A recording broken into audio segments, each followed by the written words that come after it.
प्रेम से बोलो लक्ष्मी नारायण भगवान की जय। राधा कृष्ण भगवान की जय। भगवान लक्ष्मी नारायण की कृपा आप और आपके परिवार पर सदा सर्वदा बनी रहे। आज आप श्रवण करेंगे पौष मास महात्म्य के 19वें अध्याय की कथा। श्री राम ने अगस्त्य जी से कहा, हे विप्रवर, इक्ष्वाकु वंश में उत्पन्न हुए किसी पुरुष के मुख से कभी ब्राह्मणों ने कटु वचन तक नहीं सुना था, किंतु मैंने उनकी हत्या कर डाली। वर्ण और आश्रम के भेद से भिन्न भिन्न धर्मों के मूल है वेद और वेदों के मूल है ब्राह्मण। ब्राह्मण वंश ही वेदों की संपूर्ण शाखाओं को धारण करने वाला एकमात्र वृक्ष है। ऐसे ब्राह्मण कुल का मेरे द्वारा संहार हुआ है। ऐसी अवस्था में मैं क्या करूं जिससे मेरा कल्याण हो। अगस्त्य जी ने कहा, राजन, आप अंतर्यामी आत्मा एवं प्रकृति से परे साक्षात परमेश्वर हैं। आप ही इस जगत के कर्ता, पालक और संहारक हैं। साक्षात गुणातीत परमात्मा होते हुए भी आपने स्वेच्छा से सगुण स्वरूप धारण किया है। शराबी, ब्रह्म हत्यारा, सोना चुराने वाला तथा महापापी, गुर स्त्री गामी, ये सभी आपके नाम का उच्चारण करने मात्र से तत्काल पवित्र हो जाते हैं। महामती, ये जनक किशोरी भगवती सीता महाविद्या है, जिनके स्मरण मात्र से मनुष्य मुक्त होकर सद्गति प्राप्त कर लेंगे। लोगों पर अनुग्रह करने वाले महावीर श्री राम, जो राजा अश्वमेध यज्ञ का अनुष्ठान करता है, वे सब पापों के पार हो जाता है। राजा मनु, सगर, मरुत और नहुष नंदन याति, ये आपके सभी पूर्वज यज्ञ करके परम पद को प्राप्त हुए हैं। महाराज, आप सर्वथा समर्थ हैं, आप ही यज्ञ कीजिए। परम सौभाग्यशाली श्री रघुनाथ जी ने महर्षि अगस्त्य जी की बात सुनकर यज्ञ करने का ही विचार किया और उसकी विधि पूछी। श्री राम बोले, महर्षि, अश्वमेध यज्ञ में कैसा अश्व होना चाहिए, उसके पूजन की विधि क्या है, किस प्रकार उसका अनुष्ठान किया जा सकता है तथा उसके लिए किन किन शत्रु को जीतने की आवश्यकता होती है। अगस्त्य जी ने कहा, रघुनंदन, जिसका रंग गंगा जल के समान उज्जवल तथा शरीर सुंदर हो, जिसका कान श्याम, मुंह लाल और पूंछ पीले रंग की हो तथा जो देखने में भी अच्छा जान पड़े, वे उत्तम लक्षणों से लक्षित अश्व ही अश्वमेध यज्ञ में ग्रहणीय बताया गया है। वैशाख मास की पूर्णिमा को अश्व की विधिवत पूजा करके एक ऐसा पत्र लिखे जिसमें अपने नाम और बल का उल्लेख हो। ये पत्र घोड़े के ललाट में बांधकर उसे स्वच्छंद विचरने के लिए छोड़ देना चाहिए तथा बहुत से रक्षकों को तैनात करके उसकी सब ओर से प्रयत्न पूर्वक रक्षा करनी चाहिए। यज्ञ का घोड़ा जहां जहां भी जाए, उन सब स्थानों पर रक्षकों को भी जाना चाहिए। जो कोई राजा अपने बल या पराक्रम के घमंड में आकर उस घोड़े को जबरदस्ती बांध ले, उससे लड़ भिड़कर उस अश्व को बलपूर्वक छीन लाना रक्षकों का कर्तव्य है। जब तक अश्व लौट कर ना आ जाए, तब तक यज्ञकर्ता को उत्तम विधि एवं नियमों का पालन करते हुए राजधानी में ही रहना चाहिए। वे ब्रह्मचर्य का पालन करे और मृग का सींग हाथ में धारण किए रहे। यज्ञ संबंधी व्रत का पालन करने के साथ ही 1 वर्ष तक दीनों, अंधों और दुखियों को धन आदि देकर संतुष्ट करते रहना चाहिए। महाराज, बहुत सा धन और अन्न दान करना चाहिए। याचक जिस जिस वस्तु के लिए याचना करे, बुद्धिमान दाता को उसे वही वही वस्तु देनी चाहिए। इस प्रकार का कार्य करते हुए यजमान का यज्ञ जब भली भांति पूर्ण हो जाता है, तो वे सब पापों का नाश कर डालता है। शत्रुओं का नाश करने वाले रघुनाथ जी, आप ये सब कुछ करने, सब नियमों को पालने तथा अश्व का विधिवत पूजन करने में समर्थ हैं। अतः इस यज्ञ के द्वारा अपनी विशाल कीर्ति का विस्तार करके दूसरे मनुष्यों को भी पवित्र कीजिए। श्री रामचंद्र जी ने कहा, विप्रवर, आप इस समय मेरी अश्वशाला का निरीक्षण कीजिए और देखिए उसमें ऐसे उत्तम लक्षणों से संपन्न घोड़े हैं या नहीं। भगवान की बात सुनकर दयालु महर्षि उठकर खड़े हो गए और यज्ञ के योग्य उत्तम घोड़ों को देखने के लिए चल दिए। श्री रामचंद्र जी के साथ अश्वशाला में जाकर उन्होंने देखा, वह चित्र विचित्र शरीर वाले अनेकों प्रकार के अश्व थे, जो मन के समान वेगवान और अत्यंत बलवान प्रतीत होते थे। उसमें ऊपर बताए हुए रंग के एक दो नहीं सैकड़ों घोड़े थे, जिनकी पूंछ पीली और मुख लाल थी। साथ ही वे सभी तरह के शुभ लक्षणों से संपन्न दिखाई देते थे। उन्हें देखकर अगस्त्य जी बोले, रघुनंदन, आपके यहाँ अश्वमेध के योग्य बहुत से सुंदर घोड़े हैं, अतः आप विस्तार के साथ उस यज्ञ का अनुष्ठान कीजिए। महाराज श्री राम आप महान सौभाग्यशाली हैं। देवता और असुर सभी आपके चरणों पर मस्तक झुकाते हैं, अतः आपको इस यज्ञ का अनुष्ठान अवश्य ही करना चाहिए। मुनि के इस वचन से उन्होंने यज्ञ के सभी मनोहर संभार एकत्रित किए। तत्पश्चात महाराज श्री राम मुनियों के साथ सरयू तट पर आए और सोने के हलों से 4 योजन लंबी चौड़ी बहुत बड़ी भूमि को जोता। इसके बाद उन पुरुषोत्तम ने यज्ञ के लिए अनेकों मंडप बनवाए और योनि एवं मेखला से युक्त कुंड का विधिवत निर्माण करके उसे अनेकों रत्नों से सुसज्जित एवं सब प्रकार की शोभा से संपन्न बनाया। महान तपस्वी एवं परम सौभाग्यशाली मुनिवर वशिष्ठ ने सब कार्य वेद शास्त्र की विधि के अनुसार संपन्न कराया। उन्होंने अपने शिष्यों को महर्षियों के आश्रमों पर भेजकर कहलाया कि श्री रघुनाथ जी अश्वमेध का यज्ञ अनुष्ठान करने के लिए उद्यत हुए हैं, अतः आप सब लोग उसमें पधारे। इस प्रकार आमंत्रित होकर वे सभी तपस्वी महर्षि भगवान श्री राम के दर्शन के लिए अत्यंत उत्कंठित होकर वहां आए। नारद, असित, पर्वत, कपिल मुनि, जातुकरण्य, अगिरा, अष्टरेणी, अत्रि, गौतम, हारित, याज्ञवल्क्य तथा संवर्त आदि महात्मा भी भगवान श्री राम के अश्वमेध यज्ञ में आए। श्री रघुनाथ जी ने बड़े आनंद के साथ उठकर उनका स्वागत सत्कार किया और उन्हें प्रणाम करके अर्घ्य तथा आसन आदि देकर उन सब की विधिवत पूजा की। फिर गो और स्वर्ण निवेदन करके वे बोले, महर्षियों, मेरे बड़े भाग्य हैं जो आपके दर्शन हुए हैं। ब्राह्मण, इस प्रकार जब वहां बड़े बड़े ऋषियों का समुदाय एकत्रित हुआ तो उनमें वर्ण और आश्रम के अनुकूल धर्म विषयक चर्चा होने लगी। वात्स्यायन जी ने शेष जी से कहा, भगवान, वहां धर्म के संबंध में क्या क्या बातें हुई, कौन सी अद्भुत बात बताई गई? उन महात्माओं ने सब लोगों पर दया करके किस विषय का वर्णन किया? शेष जी ने कहा, मुने, महापुरुषों में श्रेष्ठ दशरथ नंदन भगवान श्री राम ने सब मुनियों को एकत्रित देखकर उनसे समस्त वर्णों और आश्रमों के धर्म के बारे में पूछा। श्री रघुनाथ जी के पूछने पर उन महर्षियों ने जिन जिन महान गुणकारी धर्मों का वर्णन किया उन सबको मैं विधि पूर्वक बतलाऊंगा, आप ध्यान देकर सुनो। ऋषि बोले, ब्राह्मण को सदा यज्ञ करना और वेद पढ़ाना आदि कार्य करना चाहिए। वे ब्रह्मचर्य आश्रम में वेदों का अध्ययन पूर्ण करके इच्छा हो तो विरक्त हो जाए और यदि ऐसी इच्छा ना हो तो गृहस्थ आश्रम में प्रवेश करे। नीच पुरुषों की सेवा से जीविका चलाना ब्राह्मण के लिए सदा त्याज्य है।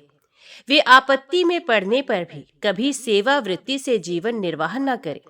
संतान प्राप्ति की इच्छा से ऋतुकाल में अपनी पत्नी के साथ समागम करना उचित माना गया है। दिन में स्त्री के साथ संपर्क करना पुरुषों की आयु को नष्ट करने वाला है। श्राद्ध का दिन और सभी पर्व स्त्री समागम के लिए निषिद्ध हैं, अतः बुद्धिमान पुरुषों को इनका त्याग करना चाहिए।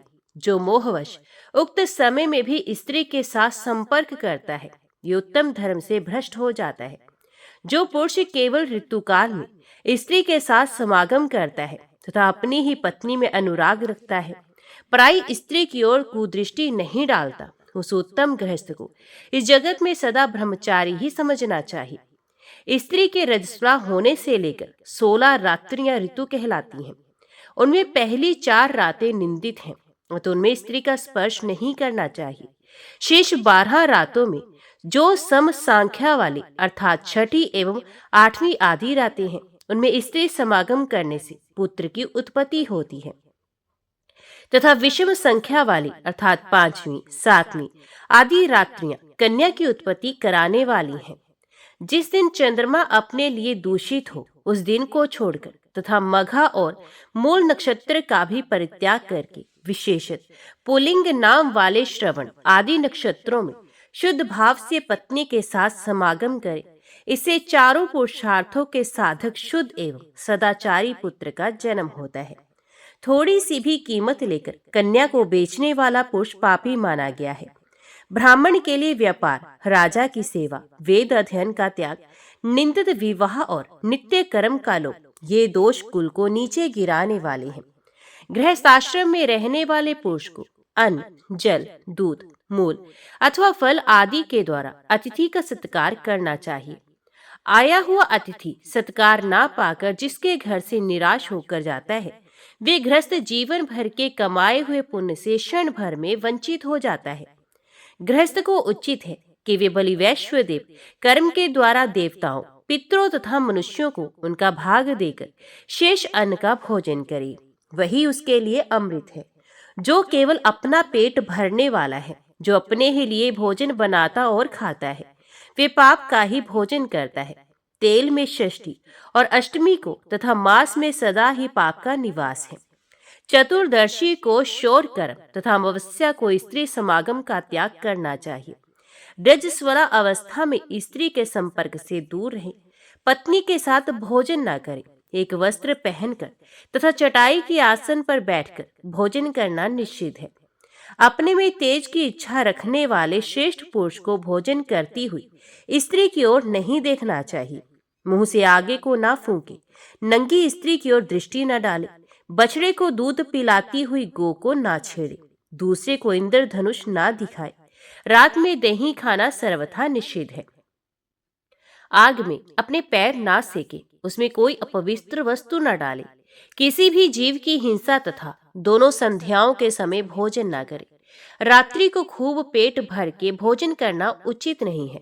पुरुष को नाचने, गाने और बजाने में आसक्ति नहीं रखनी चाहिए। कांसे के बर्तन में पैर धुलाना निषिद्ध है। दूसरे के पहने हुए कपड़े और जूते ना धारण करे। फूटे अथवा दूसरे के जूठे किए हुए बर्तन में भोजन न करे। भीगे पैर न सोए। हाथ और मुंह के जूठे रहते कहीं न जाए। सोते सोते ना खाए। उच्चिष्ट अवस्था में मस्तक का स्पर्श ना करे। दूसरों के गुप्त भेद ना खोले। इस प्रकार गृहस्थ धर्म का समय पूरा करके वानप्रस्थ आश्रम में प्रवेश करे। उस समय इच्छा हो तो वैराग्य पूर्वक स्त्री के साथ रहे अथवा स्त्री को साथ ना रखकर उसे पुत्रों के अधीन सौंप दे। वानप्रस्थ धर्म का पूर्ण पालन करने के पश्चात विरक्त हो जाए, संन्यास ले ले। वात्स्यायन जी, उस समय महर्षियों ने उपयुक्त प्रकार से अनेकों धर्मों का वर्णन किया तथा संपूर्ण जगत के महान हितैषी भगवान श्री राम ने उन सबको ध्यानपूर्वक सुना। इस प्रकार भगवान श्री राम ऋषियों के मुख से कुछ काल तक धर्म की व्याख्या सुनते रहे। इतने में वसंत का समय उपस्थित हुआ, जबकि महापुरुषों के यज्ञ आदि शुभ कर्मों का प्रारंभ होता है। वे समय आया देख बुद्धिमान महर्षि वशिष्ठ ने संपूर्ण जगत के सम्राट श्री रामचंद्र जी से यथोचित वाणी में कहा, महाबाहु रघुनाथ जी, अब आपके लिए वे समय आ गया है जबकि यज्ञ के लिए निश्चित किए हुए अश्व की भलीभांति पूजा करके उसे पृथ्वी पर भ्रमण करने के लिए छोड़ा जाए। इसके लिए सामग्री एकत्रित हो, अच्छे अच्छे ब्राह्मण बुलाए जाए तथा स्वयं आप ही उन ब्राह्मणों की यथोचित पूजा करें। दीनों, अंधों और दुखियों का विधिवत सत्कार करके उन्हें रहने का स्थान दे और उनके मन में जिस वस्तु के पाने की इच्छा हो वही उन्हें दान की जाए। आप स्वर्ण में सीता के साथ यज्ञ की दीक्षा लेकर उसके नियमों का पालन करें। पृथ्वी पर सोए, ब्रह्मचारी रहें तथा धन संबंधी भोगों का परित्याग करें। आपके कटिभाग में मेखला सुशोभित हो। आप हरिण का सिंह, मृग चर्म तथा दंड धारण करें तथा प्रकार के सामान और द्रव्य एकत्रित करके यज्ञ का आरंभ करें। महर्षि वशिष्ठ के ये उत्तम और यथार्थ वचन सुनकर परम बुद्धिमान श्री रामचंद्र जी ने लक्ष्मण से अभिप्राय युक्त बातें कही। श्री राम जी बोले, लक्ष्मण, मेरी बात सुनो और सुनकर तुरंत उसका पालन करो। जाओ, प्रयत्न करके अश्वमेध यज्ञ के लिए उपयोगी अश्व ले आओ। शेष जी कहते हैं, श्री रामचंद्र जी के वचन सुनकर शत्रु विजय लक्ष्मण ने सेनापति से कहा, वीर, मैं तुम्हें एक अत्यंत प्रिय वचन सुना रहा हूँ, सुनो। श्री रघुनाथ जी की आज्ञा के अनुसार शीघ्र ही हाथी, घोड़े, रथ तथा पैदल से युक्त चतुरंगनी सेना तैयार करो, जो काल की सेना का भी विनाश करने में समर्थ हो। महात्मा लक्ष्मण का ये कथन सुनकर कालजीत नाम वाले सेनापति ने सेना को सुसज्जित किया। उस समय लक्ष्मण के आदेश अनुसार सजाकर आए हुए अश्वमेध यज्ञ की अश्व की बड़ी शोभा हुई। एक श्रेष्ठ पुरुष ने उसकी वाग डोर पकड़ रखी थी। उस चिन्ह विशेष उसकी शोभा बढ़ा रहा था। अपने छोटे छोटे रोए के कारण भी वे बड़ा सुंदर जान पड़ता था। उसके गले में घुंघरू पहनाए गए थे जो एक दूसरे से मिले नहीं थे। विस्तृत कंठ कोश में मणि सुशोभित थी। मुख की कांति भी बड़ी विशद थी और उसके दोनों कान छोटे छोटे तथा काले थे। घास के ग्रास से उसका मुंह बड़ा सुहावना जान पड़ता था और चमकीले रत्नों से उसको सजाया भी गया था। इस प्रकार सज धज कर मोतियों की मालाओं से सुशोभित वे अश्व बाहर निकला। उसके ऊपर श्वेत छत्र तना हुआ था। दोनों ओर से दो सफेद चबर उसकी शोभा बढ़ा रहे थे। सारांश ये है कि उस अश्व का सारा शरीर ही नाना प्रकार के शोभा साधनों से संपन्न था। जिस प्रकार देवता लोग सेवा के योग्य श्रीहरि की सब ओर से सेवा करती हैं, उसी प्रकार बहुत से सैनिक उस घोड़े के आगे पीछे और बीच में रहकर उसकी रक्षा कर रहे थे। तदंतर सेनापति कालजित ने अपनी विशाल सेना को कूच करने की आज्ञा दी। आज्ञा पाकर जन समुदाय से भरी हुई वे विशाल वाहिनी शत्रुओं से सूर्य को ओट में करके अपनी छवनी से निकली। उस सेना के सभी श्रेष्ठ वीर श्री रघुनाथ जी के यज्ञ के लिए सुसज्जित हो गरजते तथा युद्ध के लिए उत्साह प्रकट करते हुए बड़े हर्ष में भरकर चले। सभी सैनिक हाथ में धनुष, पाश और खड्ग धारण किए सैनिक शिक्षा के अनुसार सफुट गति से चलते हुए बड़ी तेजी के साथ महाराज श्री राम के पास उपस्थित हुए। ये घोड़ा भी आकाश में उछलता तथा पृथ्वी को अपनी टाप से खोदता हुआ धीरे धीरे यज्ञ चिन्ह से युक्त मंडप के पास पहुंचा। घोड़े को आया देख श्री रामचंद्र जी ने महर्षि वशिष्ठ को समयोचित कार्य करने के लिए प्रेरित किया। महर्षि वशिष्ठ ने श्री रामचंद्र जी को स्वर्णमयी पत्नी के साथ बुलाकर अनुष्ठान आरंभ कराया। उस यज्ञ में वेद शास्त्रों का विवेचन करने वाले बुद्धिमान महर्षि वशिष्ठ, जो श्री रघुनाथ जी के वंश के आदि गुरु थे, आचार्य हुए। तपोनिधि अगस्त्य जी ने ब्रह्मा का कार्य संभाला। वाल्मीकि मुनि अधर्वयु बनाए गए और कनव द्वारपाल। उस यज्ञ मंडप के 8 द्वार थे जो तोरण आदि से सुसज्जित होने के कारण बहुत सुंदर दिखाई देते थे।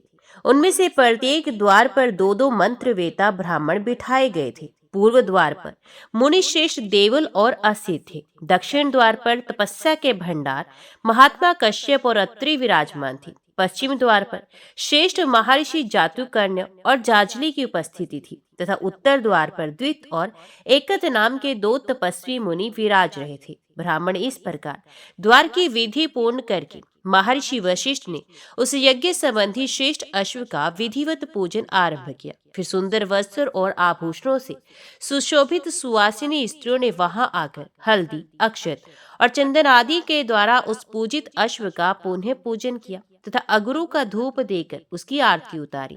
इस तरह पूजा करने के पश्चात महर्षि वशिष्ठ ने अश्व के उज्ज्वल ललाट पर, जो चंदन से चर्चित कुमकुम आदि गंधों से युक्त तथा सब प्रकार की शोभाओं से संपन्न था, एक चमचमाता हुआ पत्र बांध दिया जो तपाए हुए स्वर्ण का बना हुआ था। उस पत्र पर महर्षि ने दशरथ नंदन श्री रघुनाथ जी के बढ़े हुए बल और प्रताप का इस प्रकार उल्लेख किया।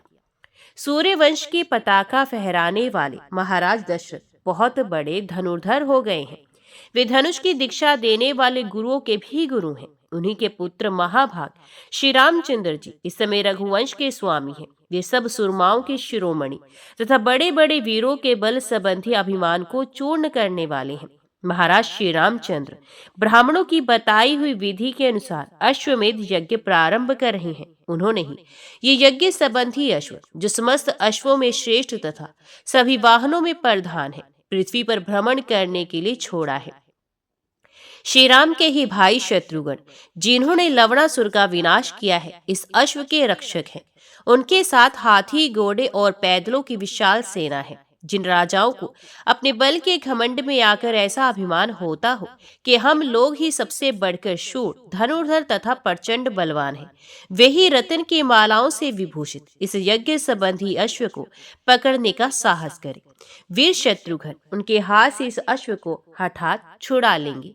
इस प्रकार श्री रामचंद्र जी की भुजाओं के पराक्रम से शोभा पाने वाले उनके प्रखर प्रताप का परिचय देते हुए महामुनि वशिष्ठ जी ने और भी अनेकों बातें लिखी।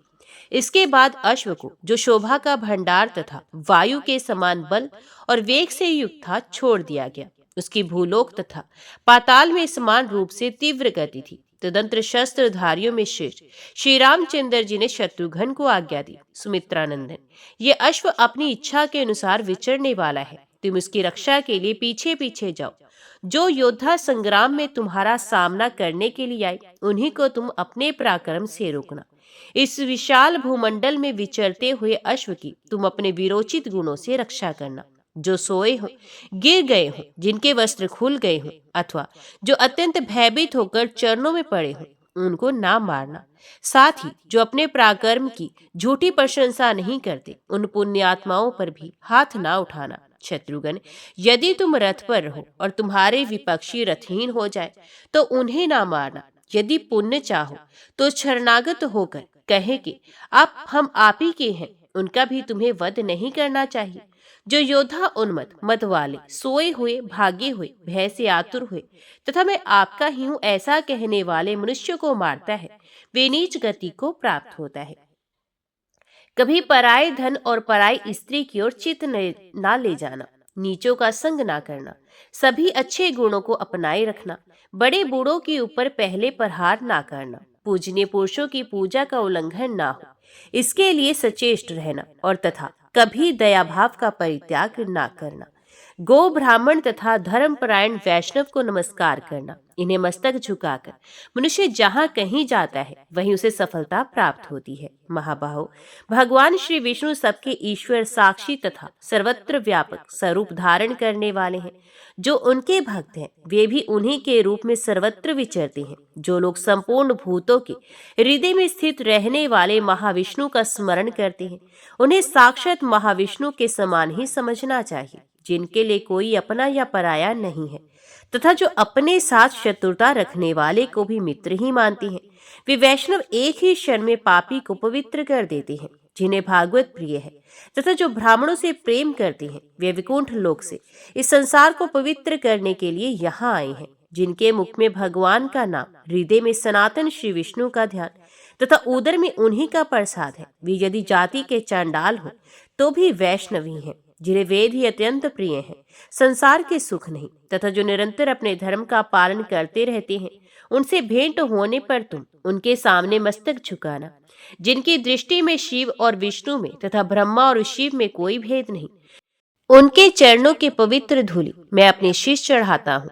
वे समस्त पापों का विनाश करने वाली हैं। गौरी, गंगा तथा महालक्ष्मी, इन तीनों में जो भेद नहीं समझते, उन सभी मनुष्यों को स्वर्गलोक से भूमि पर आए हुए देवता समझना चाहिए।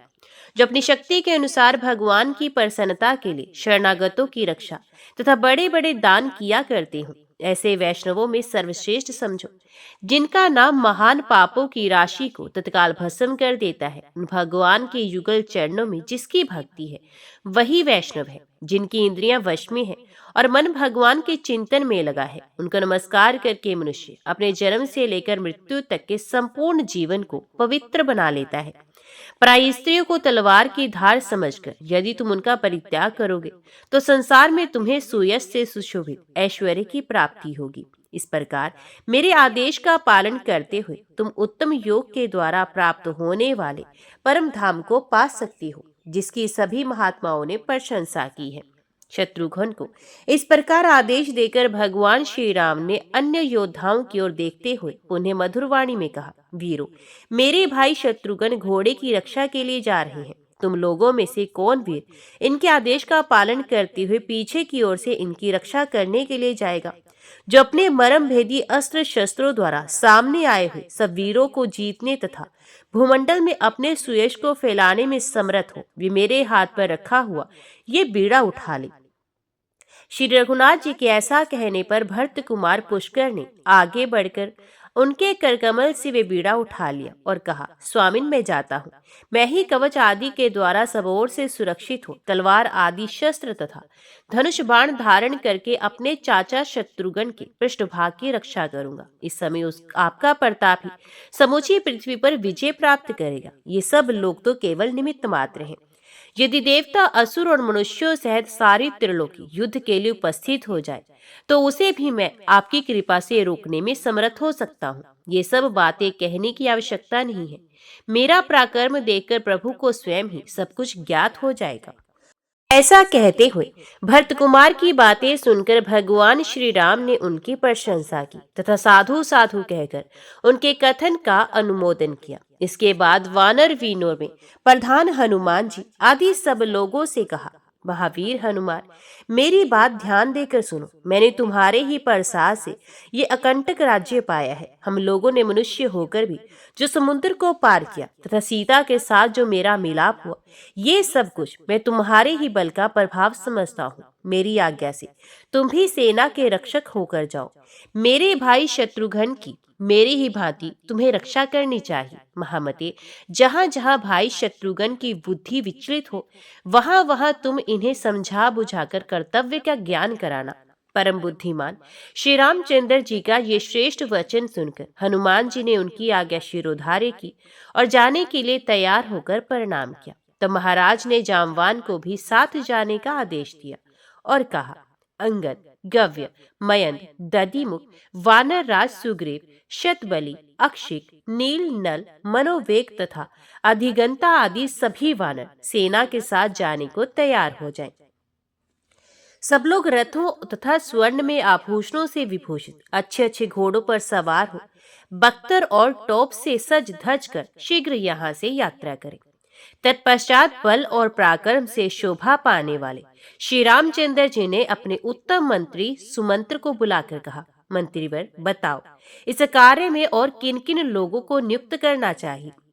कौन कौन मनुष्य अश्व की रक्षा करने में समर्थ है। उनका प्रश्न सुनकर सुमंत्र बोले, श्री रघुनाथ जी, सुनिए, आपके यहाँ संपूर्ण शस्त्र और अस्त्र के ज्ञान में निपुण महान विद्वान, धनुर्धर तथा अच्छी प्रकार बाणों का संधान करने वाले अनेकों वीर उपस्थित हैं। उनके नाम ये हैं, प्रतापगृह, नीलरत्न, लक्ष्मी निधि, रिपुताप, उग्राश्व और शत्रवित।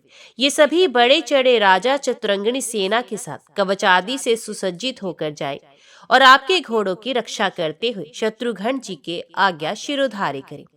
मंत्री की यह बात सुनकर श्री रामचंद्र जी को बड़ा हर्ष हुआ और उन्होंने उनके बताए हुए सभी योद्धाओं को जाने के लिए आदेश दिया। श्री रघुनाथ जी की आज्ञा पाकर उन्हें बड़ी प्रसन्नता हुई, क्योंकि वे बहुत दिनों से युद्ध की इच्छा रखते थे और रण में उन्मत्त होकर लड़ने वाले थे। श्री सीतापति की प्रेरणा से वे सभी राजा कवच आदि से सुसज्जित हो अस्त्र शस्त्र लेकर शत्रुघ्न के निवास स्थान पर गए। तदंतर ऋषि की आज्ञा पाकर श्री रामचंद्र जी ने आचार्य आदि सभी ऋत्विज महर्षियों को शास्त्रोक्त उत्तम दक्षिणाएं देकर उनका विधिवत पूजन किया। उस समय श्री रघुनाथ जी के यज्ञ में सबोर यही बात सुनाई देती थी, देते जाओ, खूब धन लुटाओ, किसी से नहीं मत करो, साथ ही समस्त भोग सामग्रियों से युक्त अन्न का दान करो। इस प्रकार वे यज्ञ चल रहा था। उसमें दक्षिणा पाए हुए श्रेष्ठ ब्राह्मणों की भरमार थी। वहां सभी तरह के शुभ कर्मों का अनुष्ठान हो रहा था। इधर श्री रामचंद्र जी के छोटे भाई शत्रुघ्न अपनी माता के पास जा उन्हें प्रणाम करके बोले, कल्याणमयी माँ, मैं घोड़े की रक्षा के लिए जा रहा हूँ, मुझे आज्ञा दीजिए। तुम्हारी कृपा से शत्रु को जीतकर विजय की शोभा से संपन्न हो अन्य महाराजाओं तथा घोड़े को साथ लेकर ही लौटूंगा। माता बोली, बेटा जाओ, महावीर तुम्हारा मार्ग मंगलमय हो। सुमते, तुम अपने समस्त शत्रुओं को जीतकर फिर यहाँ लौट आओ। तुम्हारा भतीजा पुष्कर धर्मज्ञों में श्रेष्ठ है, उसकी रक्षा करना। बेटा, तुम पुष्कर के साथ सकुशल लौटकर आओगे, तभी मुझे अधिक प्रसन्नता होगी। अपनी माता की ऐसी बात सुनकर शत्रुघ्न ने उत्तर दिया, माँ, मैं अपने शरीर की भांति पुष्कर की रक्षा करूंगा तथा जैसा मेरा नाम है उसके अनुसार शत्रुओं का नाश करके प्रसन्नता पूर्वक लौटूंगा। तुम्हारे इन युगल चरणों का स्मरण करके मैं कल्याण का ही भागी होऊंगा। ऐसा कहकर वीर शत्रुघ्न वहां से चल दिए। तथा यज्ञ मंडप से छोड़ा हुआ वे यज्ञ का अश्व अस्त्र शस्त्रों की विद्या में प्रवीण संपूर्ण योद्धाओं द्वारा चारों ओर से घिरकर सबसे पहले पूर्व दिशा की ओर गया। उसका वेग वायु के समान था। जब वे चलने को उदित हुआ तो उनकी दाहिनी बाह फड़क उठी और उन्हें कल्याण तथा विजय की सूचना देने लगी। उधर पुष्कल अपने सुंदर एवं समृद्धिशाली महल में गए और वहां अपनी पतिव्रता पत्नी से मिले, जो स्वामी के दर्शन के लिए उत्कंठित थी और उन्हें देखकर हर्ष में भर गई थी। उससे मिलकर पुष्कल ने कहा, भद्रे, मैं चाचा शत्रुघ्न का पृष्ठपोषक होकर रथ पर सवार हो यज्ञ के घोड़े की रक्षा के लिए जा रहा हूँ। इस कार्य के लिए मुझे श्री रघुनाथ जी की आज्ञा मिल चुकी है। तुम यहाँ रहकर मेरी समस्त माताओं का सत्कार करना तथा चरण दबाना आदि सभी प्रकार की सेवाएं करना, उनके प्रत्येक कार्य में उनकी आज्ञा का पालन करने में आदर एवं उत्साह के साथ प्रवृत्त होना। यहाँ लोपामुद्रा आदि जितनी पतिव्रता देवियां आई हुई हैं, वे सभी अपने तपोबल से सुशोभित एवं कल्याणमयी हैं। तुम्हारे द्वारा उनमें से किसी का अपमान ना हो जाए, इसके लिए सदा सावधान रहना। पुष्कल जब इस प्रकार उपदेश दे चुकी तो उनकी पतिव्रता पत्नी कांतिमती ने पति की ओर प्रेम पूर्ण दृष्टि से देखा तथा अत्यंत विश्वस्त होकर मंद मंद मुस्कुराती हुई वे गदगद वाणी में बोली, नाथ, संग्राम में आपकी सर्वत्र विजय हो। आपको चाचा शत्रुघ्न जी की आज्ञा का सर्वथा पालन करना चाहिए तथा जिस प्रकार भी घोड़े की रक्षा हो उसके लिए सचेष्ट रहना चाहिए। स्वामी, आप शत्रु पर विजय प्राप्त करके अपने श्रेष्ठ कुल की शोभा बढ़ाइए। महाबाहो, जाइए, इस यात्रा में आपका कल्याण हो। यह है आपका धनुष जो उत्तम गुण से सुशोभित है। इसे शीघ्र ही हाथ में लीजिए। इसके टंकार सुनकर आपके शत्रुओं का दल भय से व्याकुल हो उठेगा। वीर, ये आपके दोनों तरकश हैं, इन्हें बांध लीजिए जिससे युद्ध में आपको सुख मिले। इसमें वैरियों को टुकड़े टुकड़े कर डालने वाले अनेक बाण भरे हैं। प्राणनाथ, कामदेव के समान सुंदर अपने शरीर पर ये सुदृढ़ कवच धारण कीजिए जो विद्युत की प्रभा के समान अपने महान प्रकाश से अंधकार को दूर किए देता है।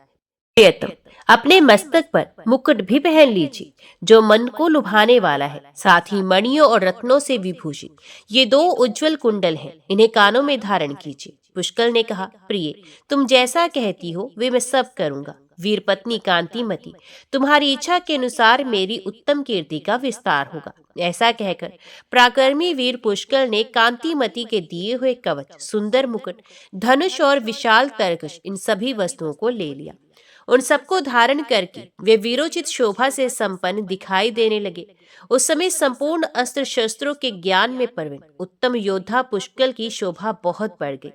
पतिव्रता कांतिमती ने अस्त्र शस्त्रों से शोभायमान अपने पति को वीर माला से विभूषित किया तथा कुमकुम, अगुरु, कस्तूरी और चंदन आदि से उनकी पूजा करके अनेकों फूलों के हार पहनाए जो घुटने तक लटक कर पुष्कल की कांति बढ़ा रहे थे। पूजन के पश्चात उस सती ने बारंबार पति की आरती उतारी। उसके बाद पुष्कल बोले, भामिनी, अब मैं तुम्हारे सामने ही यात्रा करता हूँ।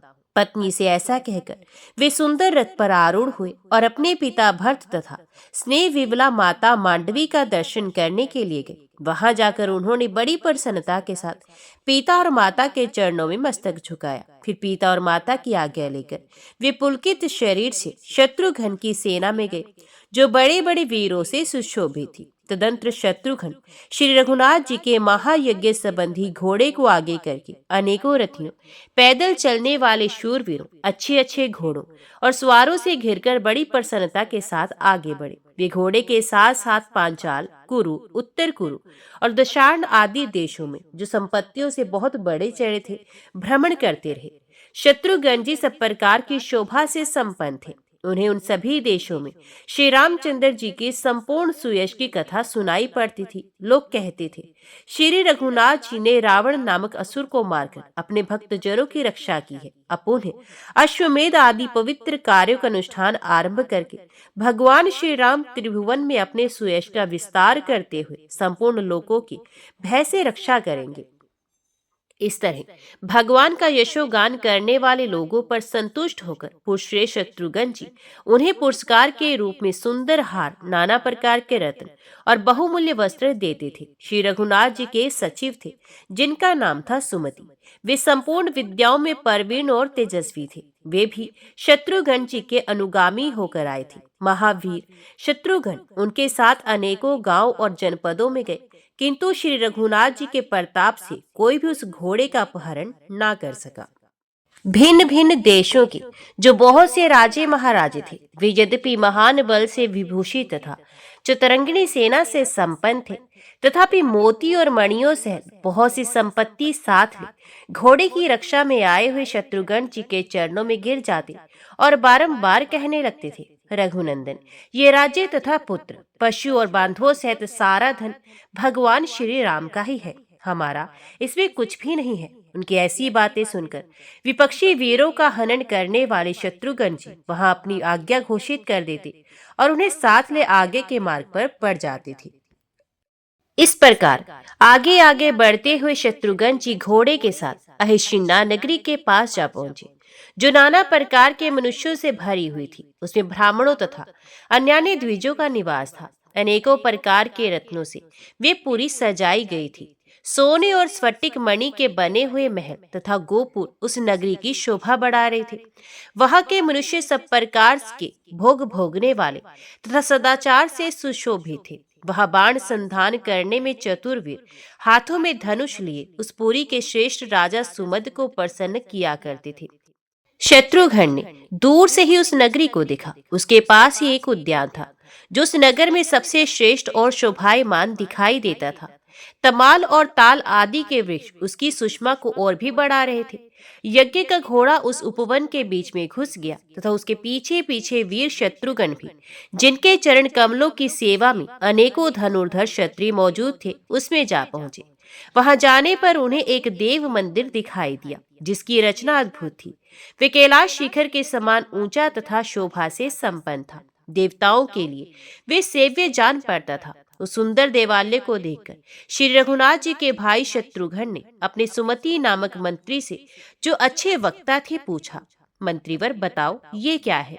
किस देवता का मंदिर है? किस देवता का यहाँ पूजन होता है तथा वे देवता किस हेतु से यहाँ विराजमान है? मंत्री सब बातों के जानकार थे। उन्होंने शत्रुघ्न का प्रश्न सुनकर कहा, वीरवर, एकाग्रचित होकर सुनो, मैं सब बातों का यथावत वर्णन करता हूँ। इसे तुम कामाक्षा देवी का उत्तम स्थान समझो। ये जगत को एकमात्र कल्याण प्रदान करने वाला है। पूर्व काल में अहिष्त्रा नगरी के स्वामी राजा सुमद की प्रार्थना से भगवती कामाक्षा यहाँ विराजमान हुई, जो भक्तों का दुख दूर करती हुई उनकी समस्त कामनाओं को पूर्ण करती है। वीर शिरोमणि शत्रुघ्न, तुम इन्हें प्रणाम करो। मंत्री के वचन सुनकर शत्रुओं को ताप देने वाले नरश्रेष्ठ शत्रुघ्न ने भगवती कामाक्षा को प्रणाम किया और उनके प्रकट होने के संबंध की सब बातें पूछी। मंत्रीवर, अहिशित्रा के स्वामी राजा सुमद कौन है? उन्होंने कौन सी तपस्या की है, जिसके प्रभाव से ये संपूर्ण लोकों की जननी कामाक्षा देवी संतुष्ट होकर यहाँ विराज रही हैं? सुमति ने कहा, हेमकूट नाम से प्रसिद्ध एक पवित्र पर्वत है, जो संपूर्ण देवताओं से सुशोभित रहा करता है। वह ऋषि मुनियों से सेवित विमल नाम का एक तीर्थ है। वही राजा सुमद ने तपस्या की थी। उनके राज्य की सीमा पर रहने वाले संपूर्ण सामंत नरेशों ने, जो वास्तव में शत्रु थे, एक साथ मिलकर उनके राज्य पर चढ़ाई की। उस युद्ध में उनके पिता, माता तथा प्रजावर्ग के लोग भी शत्रुओं के हाथ से मारे गए। तब सर्वथा असहाय होकर राजा सुमद तपस्या के लिए उपयोगी विमल तीर्थ में गए और वहां 3 वर्ष तक एक पैर से खड़े हो मन ही मन जगदम्बा का ध्यान करते रहे। उस समय उनकी आंखें नासिका के अग्रभाग पर जमी रहती थी। इसके बाद 3 वर्षों तक उन्होंने सूखे पत्ते चबाकर अत्यंत उग्र तपस्या की, जिसका अनुष्ठान दूसरे के लिए अत्यंत कठिन था। तत्पश्चात पुनः 3 वर्षों तक उन्होंने और भी कठोर नियम धारण किए। जाड़े के दिनों में वे पानी में डूबे रहते, गर्मी पंचअग्नि का सेवन करते तथा वर्षा काल में बादलों की ओर मुंह किए मैदान में खड़े रहते थे। तदंतर पुनः 3 वर्षों तक वे धीर राजा अपने हृदयवर्ती प्राण वायु को रोककर केवल भवानी के ध्यान में संलग्न रहे। उस समय उन्हें जगदम्बा के सिवा दूसरा कुछ दिखाई नहीं देता था। इस प्रकार जब 12वां वर्ष व्यतीत हो गया तो उनकी भारी तपस्या देखकर इंद्र ने मन ही मन उस पर विचार किया और भय के कारण वे उनसे डाह करने लगे। उन्होंने अप्सराओं के साथ कामदेव को, जो ब्रह्मा और इंद्र को भी परास्त करने के लिए उदित रहता था, परिवार सहित बुलाकर इस प्रकार आज्ञा दी। सखे कामदेव, तुम सबका मन मोहने वाले हो, जाओ मेरा एक प्रिय कार्य करो, जैसे भी हो सके राजा सुमद की तपस्या में विघ्न डालो। कामदेव ने कहा, देवराज, मुझ सेवक के रहते हुए आप चिंता न कीजिए। आर्य, मैं अभी समुद्र के पास जाता हूँ, आप देवताओं की रक्षा कीजिए। ऐसा कहकर कामदेव अपने सखा वसंत तथा अप्सराओं के समूहों को साथ लेकर हेमकुंड पर्वत पर गया। वसंत ने जाते ही वहां के सारे वृक्षों को फल और फूलों से सुशोभित कर दिया। उनकी डालियों पर कोयल कूकने तथा भ्रमर गुंजार करने लगे। दक्षिण दिशा की ओर से ठंडी ठंडी हवा चलने लगी, जिसमें कूतमाला नदी के तीर पर खिले हुए लवंग कुसुमों की सुगंध आ रही थी। इस प्रकार जब समूचे वन में वसंत की शोभा छा गई तो अप्सराओं में श्रेष्ठ रंभा अपनी सखियों से घिरकर सुमद के पास गई। रंभा का स्वर किन्नरों के समान मनोहर था। वह मृदंग और पनव आदि नाना प्रकार के बाजे बजाने में भी निपुण थी। राजा के समीप पहुंचकर उसने गाना आरंभ कर दिया। महाराज सुमुद ने जब ये मधुर गान सुना, वसंत की मनोहारिणी छटा देखी तथा मन को लुभाने वाले कोयल की मीठी तान सुनी, तो चारों ओर दृष्टि दौड़ाई। फिर सारा रहस्य उनकी समझ में आ गया। राजा को ध्यान से जगा देख फूलों का धनुष धारण करने वाले कामदेव ने बड़ी फुर्ती दिखाई। उसने उनके पीछे की ओर खड़ा होकर तत्काल अपना धनुष चढ़ा लिया। इतने में ही एक अप्सरा अपने नेत्र पल्लवों को नचाती हुई राजा के दोनों चरण दबाने लगी। दूसरी सामने खड़ी होकर कटाक्षपात करने लगी तथा तीसरी शरीर की श्रृंगार जनित चेष्टाएं प्रदर्शित करने लगी। इस प्रकार अप्सराओं से घिरकर जितेंद्रियों के शिरोमणि बुद्धिमान राजा सुमद जो चिंता करने लगे, ये सुंदरी अप्सराएं मेरी तपस्या में विघ्न डालने के लिए यहाँ आई हैं। इन्हें इंद्र ने भेजा है। ये सब की सब उनकी आज्ञा के अनुसार ही कार्य करेंगे। इस प्रकार चिंता से आकुल होकर धीर चित्त मेधावी तथा वीर राजा सुमद ने अपने हृदय में अच्छी तरह विचार किया। इसके बाद वे देवांगनाओं से बोले, देवियों, आप लोग मेरे हृदय मंदिर में विराजमान जगदम्बा की स्वरूप है। आप लोगों ने जिस स्वर्गीय सुख की चर्चा की है वे अत्यंत तुच्छ और अनिश्चित है। मैं भक्ति भाव से जिनकी आराधना में लगा हूँ, वे मेरी स्वामिनी जगदम्बा मुझे उत्तम वरदान देंगी, जिनकी कृपा से सत्यलोक को पाकर ब्रह्मा जी महान बने हैं। वे ही मुझे सब कुछ देंगे, क्योंकि वे भक्तों का दुख दूर करने वाली हैं। भगवती की कृपा के सामने नंदन वन अथवा स्वर्ण मंडित मेरु गिरी क्या है, और वे सुधा भी किस गिनती में है, जो थोड़े से पुण्य के द्वारा प्राप्त होने वाली और दानवों को दुख देने वाली है। राजा का ये वचन सुनकर कामदेव ने उन पर अनेकों बाणों का प्रहार किया, किंतु वे उनकी कुछ भी हानि ना कर सका। वे सुंदरी अप्सराएं अपनी कुटिल कटाक्ष, नुपुरों की झनकार, आलिंगन तथा चितवन आदि के द्वारा उनके मन को मोह में ना डाल सकी। अंत में निराश होकर जैसे आई थी वैसे ही लौट गई और इंद्र से बोले, राजा, सुमद की बुद्धि स्थिर है, उन पर हमारा जादू नहीं चल सकता। अपने प्रयत्न के व्यर्थ होने की बात सुनकर इंद्र डर गए। इधर जगदम्बा ने महाराज सुमद को जितेंद्रिय तथा अपने चरण कमलों के ध्यान में दृढ़ता पूर्वक स्थित देख उन्हें प्रत्यक्ष दर्शन दिया। उनकी कांति करोड़ों सूर्य की समान थी। वे अपनी 4 भुजाओं में धनुष, बाण, अंकुश और पाश धारण किए हुई थी। माता का दर्शन पाकर बुद्धिमान राजा को बड़ी प्रसन्नता हुई। उन्होंने बारंबार मस्तक झुकाकर भक्ति भावना से प्रकट हुई माता दुर्गा को प्रणाम किया। वे बारंबार राजा के शरीर पर अपने कोमल हाथ फेरती हुई हंस रही थी। महामती राजा सुमद के शरीर में रोमांच हुआ। उनके अंतकरण की वृत्ति भक्ति भाव से उत्कंठित हो गई और वे गदगद स्वर से माता की इस प्रकार स्तुति करने लगे, देवी आपकी जय हो। महादेवी, भक्तजन सदा आपकी सेवा करते हैं। ब्रह्मा और इंद्र आदि समस्त देवता आपके युगल चरणों की आराधना में लगे रहते हैं। आप आपके स्पर्श से रहते हैं। आप ही के प्रताप से अग्निदेव प्राणियों के भीतर और बाहर स्थित होकर सारे जगत का कल्याण करते हैं। महादेवी, देवता और असुर सभी आपके चरणों में मस्तक झुकाते हैं। आप ही विद्या तथा आप ही भगवान विष्णु की महामाया है। एकमात्र आप ही जगत को पवित्र करने वाली हैं। आप ही अपनी शक्ति से इस संसार की सृष्टि और पालन करती हैं। जगत के जीवों को मोह में डालने वाली भी आप ही हैं। अब सब देवता आप ही से सिद्धि पाकर सुख होते हैं। माता, आप दया की स्वामिनी, सबकी वंदनीय तथा भक्तों पर स्नेह रखने वाली है। मेरा पालन कीजिए, मैं आपके चरण कमलों का सेवक हूँ, मेरी रक्षा कीजिए। सुमति ने कहा। इस प्रकार की हुई स्तुति से संतुष्ट होकर जगन माता कामाक्षा अपने भक्त सुमद से, जिनका शरीर तपस्या के कारण दुर्बल हो रहा था, बोली, बेटा, कोई उत्तम वर मांगो। माता का ये वचन सुनकर राजा सुमद को बड़ा हर्ष हुआ और उन्होंने अपना खोया हुआ अकंटक राज्य, जगत माता भवानी के चरणों में अविचल भक्ति तथा अंत में संसार सागर से पार उतारने वाली मुक्ति का वरदान मांगा। माता कामाक्षा देवी ने कहा, सुमत, तुम सर्वत्र अकंटक राज्य प्राप्त करो और शत्रुओं के द्वारा तुम्हारी कभी पराजय न हो। जिस समय महायशस्वी श्री रघुनाथ जी रावण को मारकर सब सामग्रियों से सुशोभित अश्वमेध यज्ञ का अनुष्ठान करेंगे, उस समय शत्रु का दमन करने वाले उनके महावीर भ्राता शत्रुघ्न वीर आदि से घिरकर घोड़े की रक्षा करते हुए यहाँ आएंगे। तुम यहाँ उन्हें अपना राज्य, समृद्धि और धन आदि सब कुछ सौंपकर उनके साथ पृथ्वी पर भ्रमण करोगे तथा अंत में ब्रह्मा, इंद्र और शिव आदि से सेवित भगवान श्री राम को प्रणाम करके ऐसी मुक्ति प्राप्त करोगे जो यम नियमों का साधन करने वाले योगियों के लिए भी दुर्लभ है। ऐसा कहकर देवता और असुरों से अभिवंदित कामाक्षा देवी वहां से अंतर्ध्यान हो गई तथा सुमद भी अपने शत्रु को मारकर अहिष्त्रा नगरी के राजा हुए। वहीं ये इस नगरी के स्वामी राजा सुमद है। यद्यपि ये सब प्रकार के समर्थ तथा बल और वाहनों से संपन्न है तथा तुम्हारी यज्ञ संबंधी घोड़े को नहीं पकड़ेंगे, क्योंकि महामाया ने इस बात के लिए इनको भलीभांति शिक्षा दी है। सुमति के मुख से राजा सुमद का ये वृत्तांत सुनकर महायशस्वी, बुद्धिमान और बलवान शत्रुघ्न जी बड़े प्रसन्न हुए तथा साधु साधु कहकर उन्होंने अपना हर्ष प्रकट किया। उधर अशित्रा के स्वामी अपने सेवक गणों से घिरकर सुखपूर्वक राजसभा में विराजमान थे। वेद वेता ब्राह्मण तथा धन धान्य से संपन्न वैश्य भी उनके पास बैठे थे। उसे उनकी बड़ी शोभा हो रही थी। इसी समय किसी ने आकर राजा से कहा, स्वामी, ना जाने किसका घोड़ा नगर के पास आया है, जिसके ललाट में पत्र बंधा हुआ है।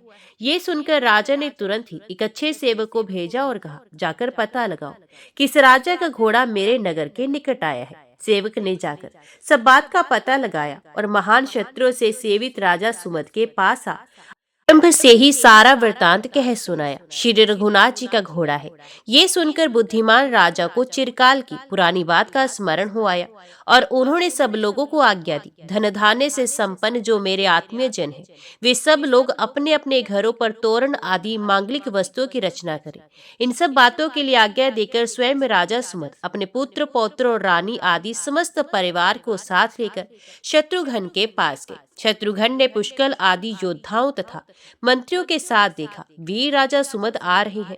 राजा ने आकर बड़ी प्रसन्नता के साथ शत्रुघ्न को प्रणाम किया और कहा, प्रभु, आज मैं धन्य और कृतार्थ हो गया हूँ। आपने यहाँ दर्शन देकर मेरा बड़ा सत्कार किया है।